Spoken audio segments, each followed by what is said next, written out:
নিতাই গৌর হরি।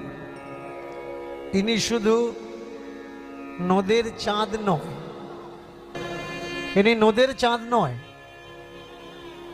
ইনি দুঃখী দিন দরিদ্র জনের ভাগ্যকাশের চন্দ্র, সৌভাগ্যের চাঁদ।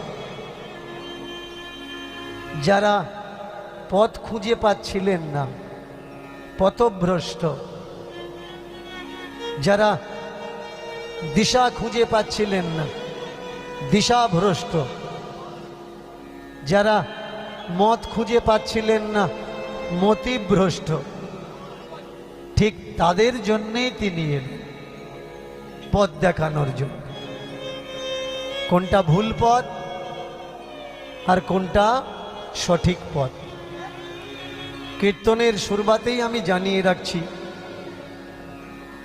আমাকে নিয়ে পুরো বিশ্বে একটা তোড়জোড় চলছে, দাও যে আমি ব্রাহ্মণ আর বৈষ্ণবদের সহ্য করতে পারছি না, নিন্দা কুৎসা রটাচ্ছি। একটু মন দিয়ে শুনে রাখবেন, আমি কোনো ব্রাহ্মণ কোনো বৈষ্ণবদের কোনো সময় নিন্দা করি না,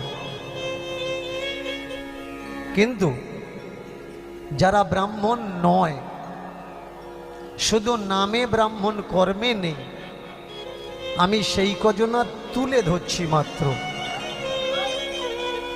যারা শুধু নামে বৈষ্ণব, দেখানো বৈষ্ণব, কিন্তু আচার বিচারে কোনো বৈষ্ণবতা নেই।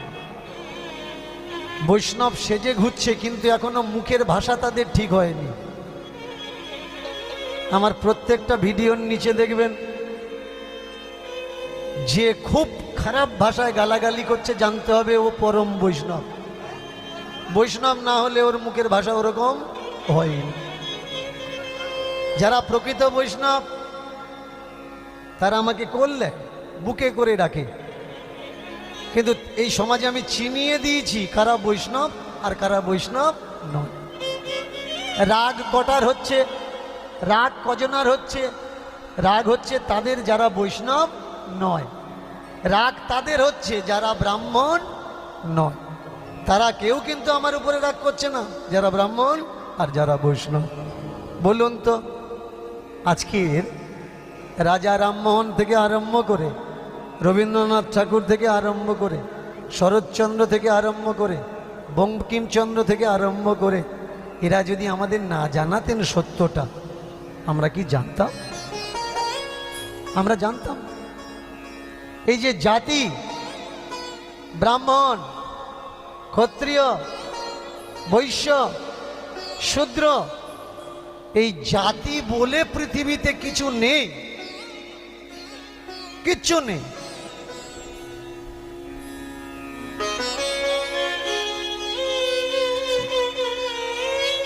এটা শুধু কিছু ধান্দাবাজদের ধান্দার জন্য বানানো। আর আমার ভারতবর্ষের মানুষ এখনো পর্যন্ত সেই জাতিবাদের ফাঁদে পড়ে পিষে যাচ্ছে, জাতিবাদের জাথা করে। এই পৃথিবীতে জাত কটা, আমাদের বেদ অনুপাতে জাত কটা? অনেকে মনে করেন 4টে জাত, কিন্তু না ভাই, একটু আপডেটেড হওয়া লাগবে। জাত 6টা: ব্রাহ্মণ, ক্ষত্রিয়, বৈশ্য, শূদ্র, অনুত্তেজ আর নারী। ভালো করে শুনবেন, এই অনুত্তেজের ভিতরে আবার 2 রকম আছে। কি? অনুত্তেজ, অতি অনুত্তেজ। এই অতি অনুত্তেজের ভিতরে আরো 2টো জাত আছে, শূদ্র আর নমশূদ্র। এই নমশূদ্রের ভিতরে আরো 2টো জাত আছে, নমশূদ্র আর চণ্ডাল। আর সকলার থেকে নিজ জাতিকে, সকলার থেকে নিজ জাতি মেয়ে ছেলে। দেখেছেন? যে গর্ভে পুত্র সন্তান ধারণ করে সৃষ্টিকে আগে বাড়ায়, যে রান্না করে 10 জনের সংসারকে পরিচালনা করে, সকালবেলা সকলার আগে ঘুম থেকে উঠে যে আগে জলার ছোটা দিয়ে ঘরদোর পরিষ্কার করে, সে নাকি সব থেকে নিচু জাত। চমৎকার! দেখুন, রাষ্ট্রপতি ভবন উদ্বোধন হলো। আমাদের দেশের রাষ্ট্রপতিকে মেয়ে ছেলে, তাকে কিন্তু ডাকা হলো না। কেন না, তিনি মেয়ে ছেলে। তাই আমাকে গালাগালি করবেন, আপত্তি নেই, কিন্তু পড়াশুনো করে তারপরে গালাগালি করবে। কারোর কথা শুনে আমাকে গালাগালি করবে না। আগে আমার কথাগুলো বিচার করো, বিবেচনা করো ভাই, যে সত্যি কি আমি ভুল কথা বলছি, আর এই কথাগুলো শুনে সত্যি কি গালাগালি খাওয়ার যোগ্য আমি, তাহলে গালাগালি দাও। যে বিষয়ে জানো না সে বিষয় নিয়ে গালাগালি দেওয়ার কোনো মতলবই হয় না। তাকিয়ে দেখো, বোঝা লাগবে এই ব্রাহ্মণিক্যাল সিস্টেম ব্যবস্থা কারা তৈরি করেছে। নারী সব থেকে নিচ জাত, তাদেরকে কোনো আসন দেওয়া হলো না। কিন্তু আবার এই নারীকে কিছু মানুষ বলছেন নারী নাকি মাতৃ জাতি, মা সকলার উপরে। তাহলে আমাদের রাষ্ট্রপতি যখন নারী জাতি, মাতৃ জাতি, সংবিধানকে পুরো বুড়ো আঙুল দেখালো এরা। আমাদের যা ইচ্ছা আমরা তাই করব, কেউ কোনো কথা বলতে পারবে না। আমাদেরকে একটা দড়ি দিয়ে বেঁধেছে, আমাদের সবাইকে একটা দড়ি দিয়ে বেঁধেছে। সেই দড়িটার নাম কি? সেই দড়িটার নাম হলো জাতের দড়ি। আর এই জাতের উপরে নজরুলের একটা কবিতা আছে, পড়ে নেবেন। জাতের নামে বজ্জাতি সব, জাত কি ছেলের হাতের মোহ। এরা আমাদের কবিগুরুরা আমাদের দিয়ে গেছেন অনেক কিছু, আমরা শুধু চোখ খুলিনি। আপনি, আপনার বাবা মারা গেছে, আপনি যদি নেড়া না হন, আপনাকে গালাগালি কে করবে? ব্রাহ্মণরা করবে? ব্রাহ্মণরা গালাগালি করবে না, আপনার আশেপাশের বাড়ির মানুষরা গালাগালি করবে। বাম্মা মারা গেছে, নেড়া হইসনি, কি বিয়া কিলে ছেলে রে। বাম্মা মারা গেছে, গলায় কাঁচা নিসনি। বলুন তো, যিনি আমাদের দেশের প্রধানমন্ত্রী, কদিন আগে তার মা মারা গেছে, নেড়া হতে দেখেছেন? তার গালাগালি করেন না কেন? কেন? সে প্রধানমন্ত্রী বলে তাকে দেখেছেন গলায় কাঁচা নিতে? তাহলে তো হিন্দু বিদ্বেষী, সনাতন ধর্ম মানে না। সনাতন ধর্মের নিয়ম যদি বাম্মা মারা গেলে কাছে নিতে হবে, বাম্মা মারা গেলে মাথা নেড়া হতে হবে, তাহলে আমাদের প্রধানমন্ত্রী তো নিলেন না। দাও দেখি গালাগালি কেরম বুকের পাটা। সত্য কোথায়? যারা শিক্ষিত তারা জানে সত্য, এর জন্য তারা এইসবগুলো মানে না। আর যারা মানে বেশিরভাগই গবেট, ধর্মের ধও এরা জানে না। ধর্ম ধর্ম করে। আপনার জাত কি? বলবে আমার জাত হিন্দু। আচ্ছা, হিন্দু ধর্মের শ্রেষ্ঠ গ্রন্থের নাম কি? এই জায়গায় কিন্তু একটা নাম কেউ বলবে না। কেউ বলবে ভাগবত, কেউ বলবে গীতা, কেউ বলবে বেদ, কেউ বলবে বেদ।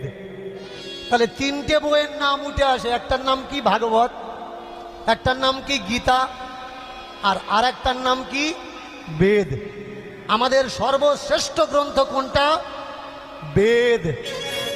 ভালো করে এবার শুনবেন। বেদ কি হিন্দুদের শাস্ত্র গ্রন্থ? প্রশ্ন আসে। আমাদের হিন্দুদের ভিতরে মানুষ তিনটে বইকে দাবি করছে, তাহলে আসলে বেদ কাদের শাস্ত্র গ্রন্থ?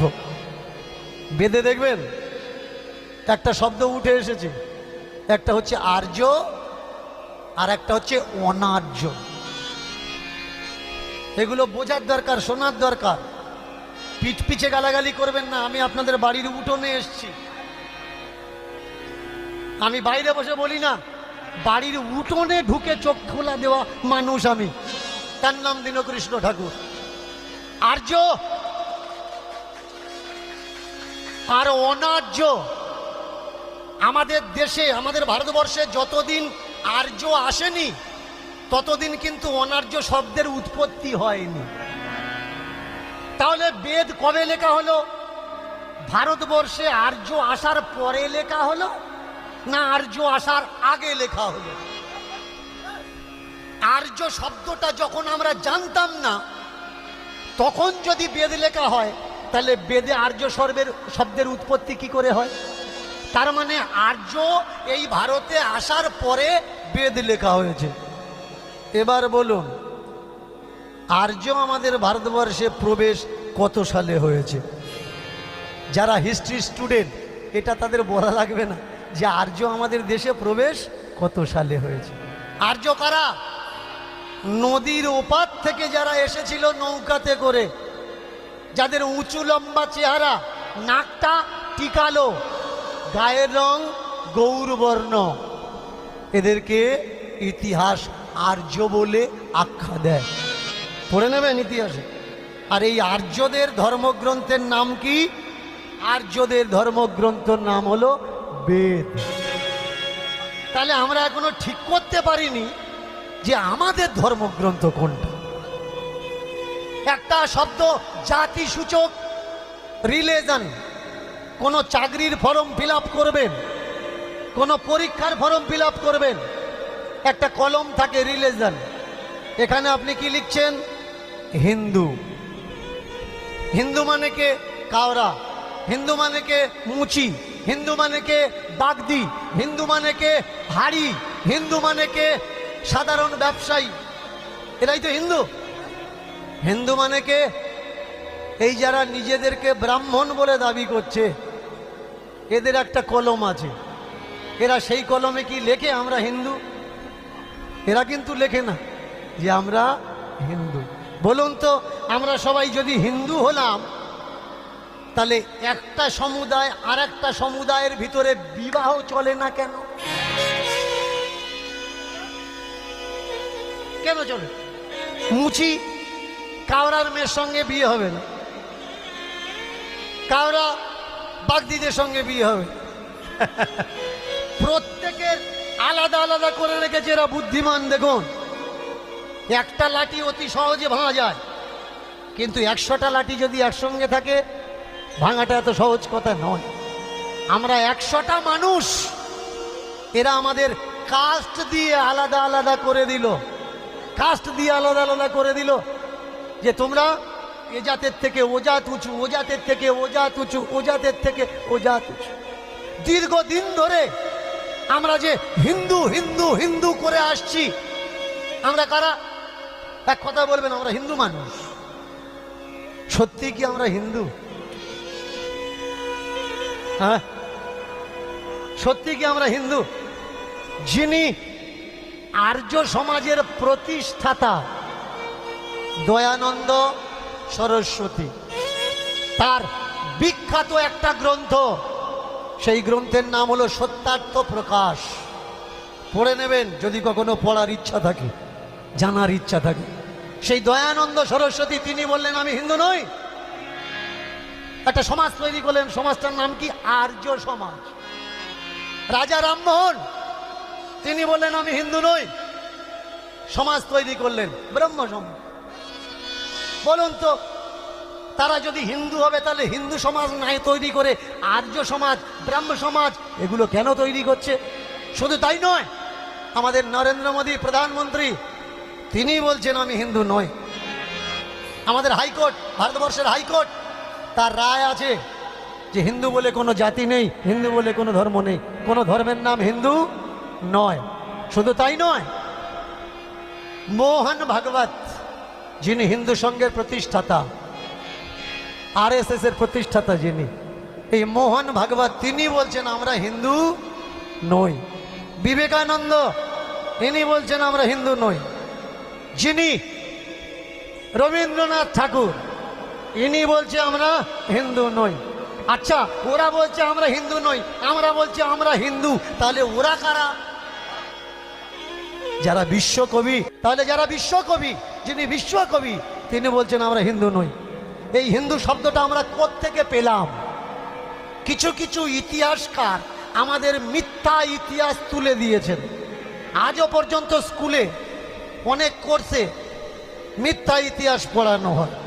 এই হিন্দু শব্দটা কোত্থেকে এসছে? কিছু কিছু ইতিহাসকার বলছেন সিন্ধু শব্দ থেকে হিন্দু শব্দের উৎপত্তি। ফার্সিরা, ভালো করে খেয়াল করবেন, ফার্সিরা যখন সিন্ধু নদের তটে এসে দখল করলো, তারা স উচ্চারণ করতে পারতো না, সকে হ উচ্চারণ করত। আস্তে ছোট্ট করে, এর জন্যে সিন্ধু স উচ্চারণ করতে পারে না, সকে ওরা হ বলতো, তার নাম হলো কি হিন্দু। এবার বলুন তো ফার্সিরা কারা? তাদের উপাস্য কে? তাদের একটি মাত্র উপাস্য, তিনি হলেন পরবর্তীকার আল্লাহ। নিরাকারের উপাসনা করে।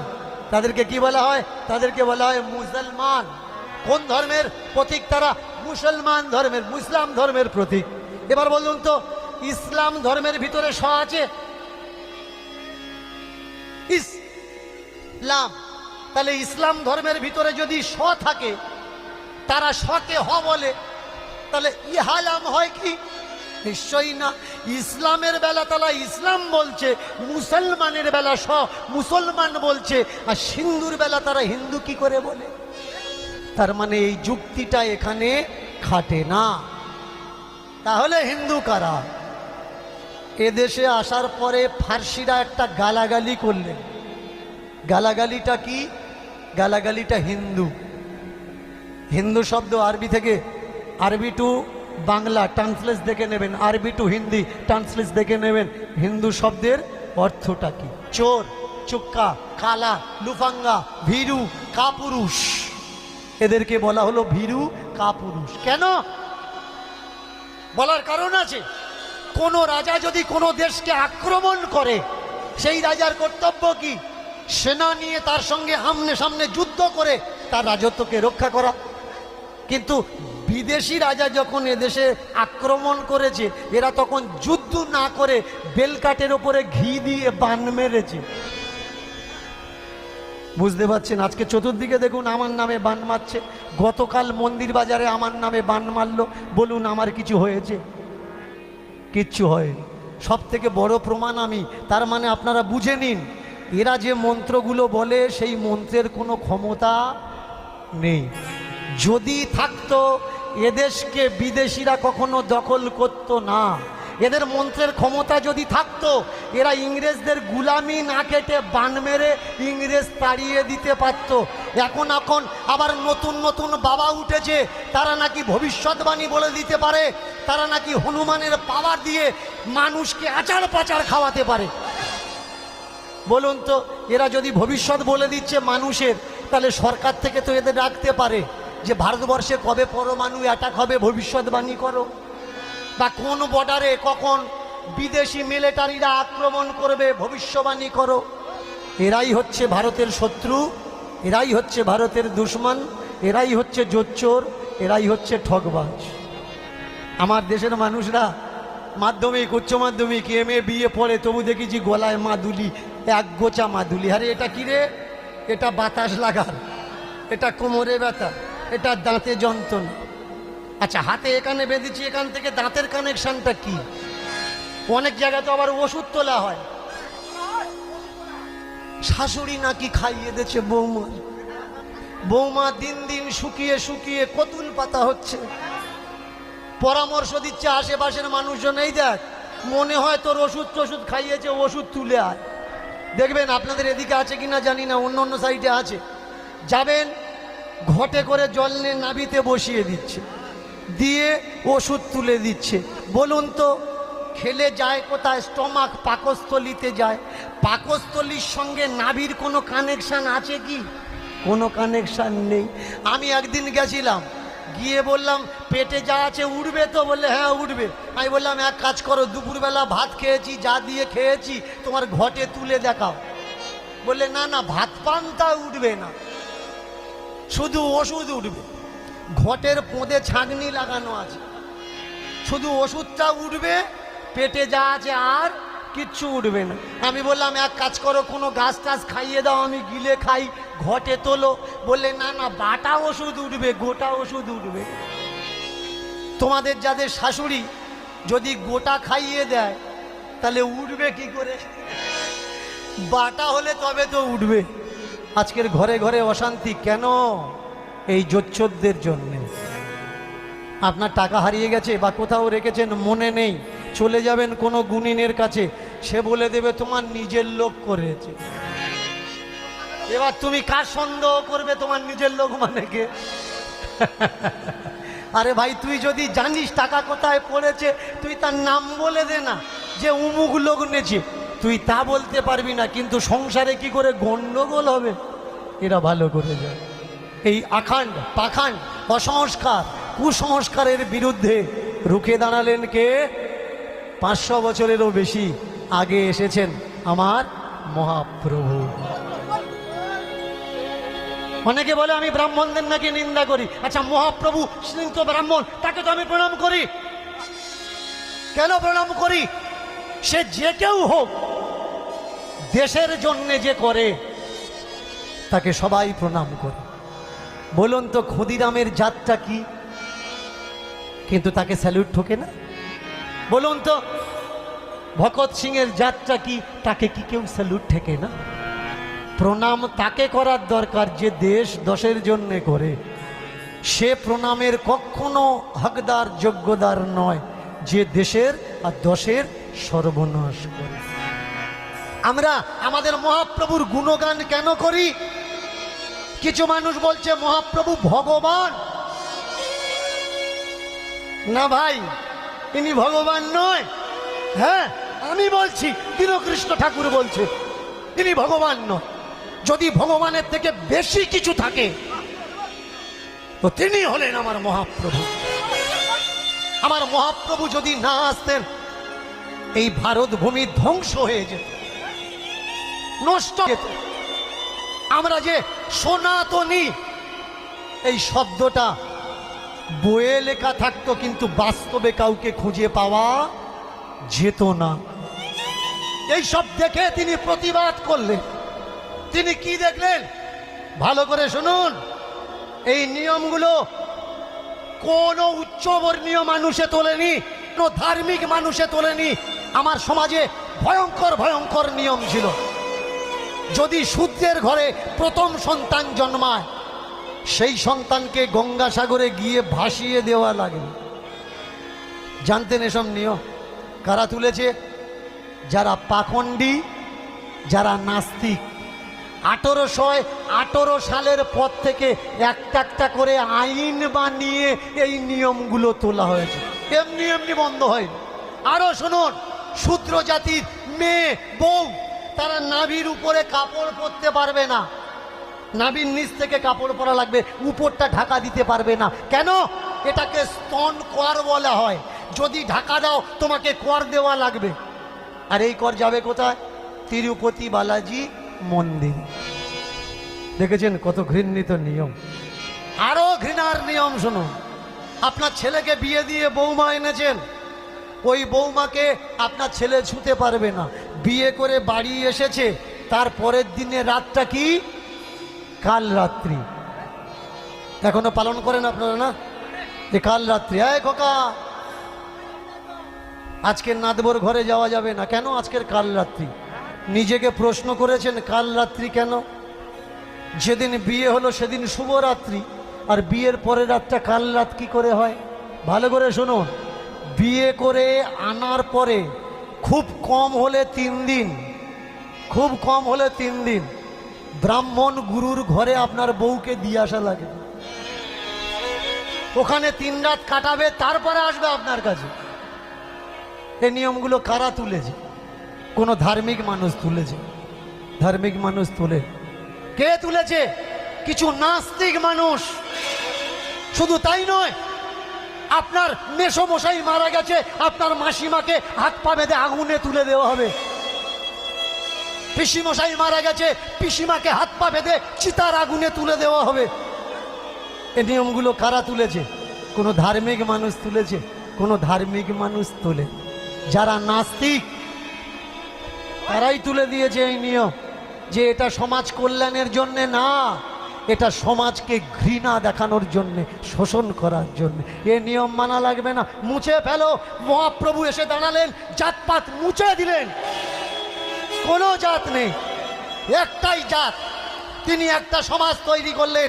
সেই সমাজের নাম কি? বৈষ্ণব সমাজ। তিনি বললেন এই বৈষ্ণব সমাজে উঁচু নেই, ছোট নেই, বড় নেই, কেউ উঁচু নয়, কেউ বড় নয়, কেউ ছোট নয়, সবাই একসঙ্গে বসতে পারবে, সবাই সবাইকে কোল দিতে পারবে, সবাই দুটো হাত তুলে হরিবল হরিবল বলতে পারবে, একসঙ্গে নাচতে পারবে, একসঙ্গে গাইতে পারবে। দুটি বাহু তুলে বলো কৃষ্ণ, বাহু তুলে বলো কৃষ্ণ।